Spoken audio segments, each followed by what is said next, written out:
अस्सलाम वालेकुम my dear students. कैसे हैं आप? मैं आपका बायोलॉजी टीचर मोहम्मद शुएब अख्तर।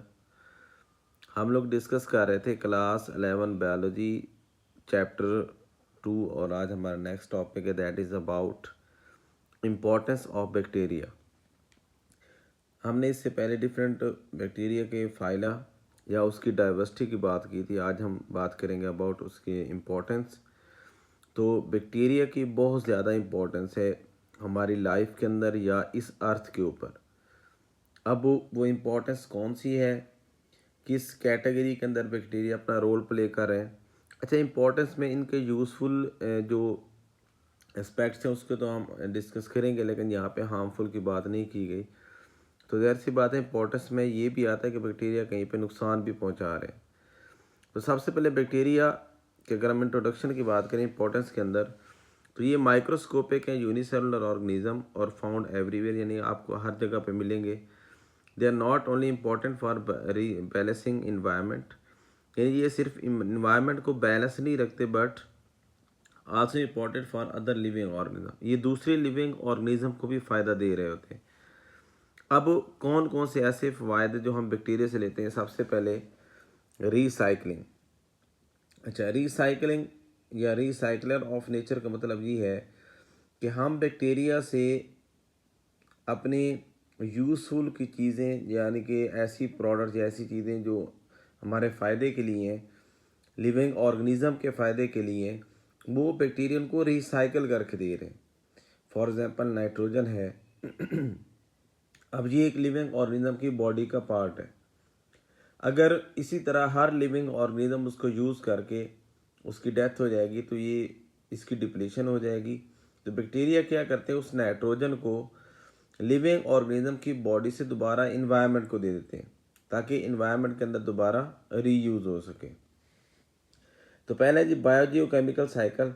अच्छा, आपने जब भी ये हेडिंग मेन बनानी, ये जो बुक पे भी बनी हुई रिसाइकलर ऑफ नेचर, तो नीचे आपने सब हेडिंग्स लाजमी बनानी। जैसा कि पहली बायोजियोकेमिकल साइकिल, यानी बैक्टीरिया जो भी इंपॉर्टेंट एलिमेंट्स हैं उनको रिसाइकल करते हैं। इनमें से बहुत सारे नाइट्रीफाइंग बैक्टीरिया हैं, बहुत सारे डी नाइट्रीफाइंग। नाइट्रीफाइंग में नाइट्रोबैक्टर है, एज्यूटोबैक्टर है। ये बैक्टीरिया नाइट्राइट्स और नाइट्रेट्स में कन्वर्ट करते हैं नाइट्रोजन को। इस तरह डी नाइट्रीफाइंग बैक्टीरिया क्या करते हैं, ये दोबारा फिर नाइट्रोजन नाइट्राइट्स और नाइट्रेट्स वगैरह को नाइट्रोजन में कन्वर्ट कर रहे होते हैं। और इनका इम्पॉर्टेंट रोल है मेंटेनिंग ऑफ नाइट्रोजन साइकिल, ये उसको मेंटेन रखते हैं। इसके बाद अगर हम बात करें डीकम्पोजिशन, तो बहुत सारे बैक्टीरिया डीकम्पोजिशन में इन्वॉल्व होते हैं। डीकम्पोजिशन का मतलब ये है कि डेड ऑर्गेनिक मैटर है उसमें से हाइड्रोजन है, कार्बन, यानी कि इंपॉर्टेंट जो एलिमेंट्स हैं उनको रिसाइकल करना, उनको इन्वायरमेंट को प्रोवाइड करना।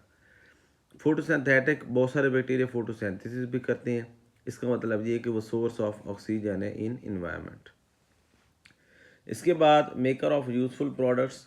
अच्छा, ये हमने पहली हेडिंग डिस्कस की जिसका मतलब था रिसाइकलर ऑफ नेचर। इसमें 3 फर्दर सब हेडिंग्स हैं, एक है बायोजियोकेमिकल साइकिल, एक है डीकम्पोजिशन और एक है फोटोसिंथेसिस। इसके बाद है यूजफुल प्रोडक्ट्स, बहुत सारे हम बैक्टीरिया से बनवाते हैं जैसा कि फूड इंडस्ट्री। अब फूड इंडस्ट्री की बात करें तो योगर्ट है, इसी तरह हमारे पास चीज़ है, पिकल है, विनेगर है, वाइन है, सोया सॉस है। ये सारी चीज़ें हम बैक्टीरिया से बनवा रहे हैं, ठीक है। और इन्होंने ये बुक में ये बताया गया कि lactobacillus in combination with yeast. अब यीस्ट और मोल्ड फंगस है, लेकिन इनके साथ बैक्टीरिया को मिला के हम फूड इंडस्ट्री में उसका यूज़ कर रहे हैं।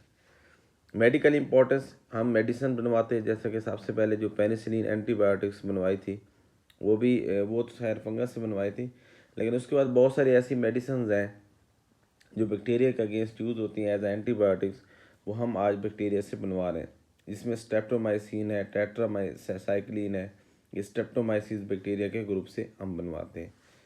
इन्वायरमेंट को क्या फ़ायदा दे रहे हैं, तो इन्वायरमेंट में अच्छा इसके अंदर एक और पॉइंट रह गया है, ये जो यूज़फुल प्रोडक्ट है इसके अंदर लेदर इंडस्ट्री। लेदर इंडस्ट्री क्या है बेसिकली, कि हम बैक्टीरिया का यूज़ करके लेदर को सॉफ्ट बनाते हैं और उससे फिर डिफरेंट अपने जो प्रोडक्ट्स हैं उसको बनवाते हैं। तो इसमें 3 पॉइंट्स हैं further, food industry, medical importance और लेदर इंडस्ट्री।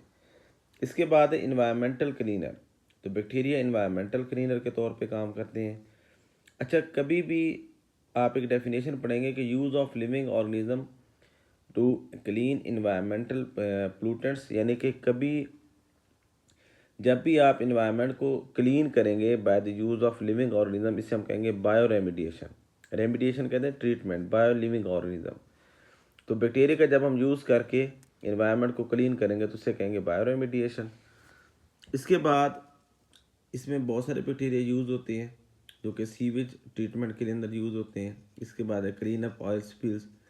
ये फॉर एग्जांपल एक शिप आ रहा है समंदर के थ्रू, उसके अंदर ऑयल है और अगर लीकेज हो जाए और समंदर के ऊपर एक तह बन जाती, इसकी वजह से ऑक्सीजन की पेनिट्रेशन नहीं होती समंदर के अंदर और लिविंग ऑर्गेनिज्म यानी कि एक्वेटिक लाइफ की डेथ हो जाती।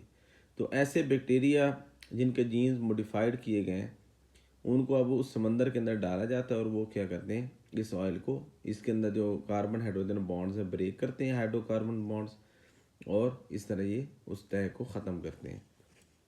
बायोपेस्टिसाइड, ये बेसिकली हम बहुत सारे बैक्टीरिया यूज़ करते हैं। इसमें एग्जांपल दी गई बैसिलस थ्रोन्जेंसिस, ये ग्राम पॉजिटिव है, और ये बैक्टीरिया हम यूज़ करके हम इंसेक्ट्स को, हम डिफरेंट वीड्स को किल करते हैं जो हमारे फ़ायदे के लिए नहीं है। इसका सबसे बड़ा फ़ायदा ये है कि इससे इन्वायरमेंट को नुकसान नहीं होगा। ये इन्वायरमेंट फ्रेंडली बैक्टीरिया होते हैं। फॉर एग्जांपल अगर आप खाद या स्प्रे यूज़ करते हैं पेस्ट को किल करने के लिए, तो उससे ये होता है कि इन्वायरमेंट के अंदर पोल्यूशन इंक्रीज़ होती, लेकिन इससे इन्वायरमेंट के अंदर पोल्यूशन वगैरह का कोई ख़तरा नहीं होता। इसके बाद है रिसर्च एंड टेक्नोलॉजी। तो बहुत सारे बैक्टीरिया रिसर्च और टेक्नोलॉजी में यूज़ हो रहे हैं। इसका मतलब ये है कि हम अपने रिसर्च के अंदर बैक्टीरिया का यूज़ करते हैं। फॉर एग्ज़ाम्पल इसमें हमारे पास साइंटिस्ट बहुत बैक्टीरिया के अंदर जीन्स को मॉडिफाई करते हैं, ठीक है। उस मॉडिफाइड जीन्स के अंदर वो डिफरेंट फंक्शंस देखते हैं कि इसके अंदर फ़लान नाइट्रोजनस बेसिस यानी कि फ़लान न्यूक्लियोटाइड की कमी से क्या हो सकता है। यानी ओवरऑल हम जितनी भी रिसर्च करते हैं हम ये कहते हैं कि ये फ़लान डिजीज़ हो सकती है, फ़लान डिजीज़। इसका जो एक्सपेरिमेंट है हम बैक्टीरिया के ऊपर करते हैं। तो ये आज का हमारा लेक्चर था इंपॉर्टेंस ऑफ बैक्टीरिया, जिसके अंदर हमने सबसे पहले इंट्रोडक्शन देखा, फिर पहली हेडिंग हमने बेनिफिशियल बैक्टीरिया में रिसाइकलर ऑफ नेचर, उसके बाद maker of useful products, third पे हमने इन्वायरमेंटल क्लीनर, और फिर बायोपेस्टिसाइड, और फिर रिसर्च एंड टेक्नोलॉजी को डिस्कस किया।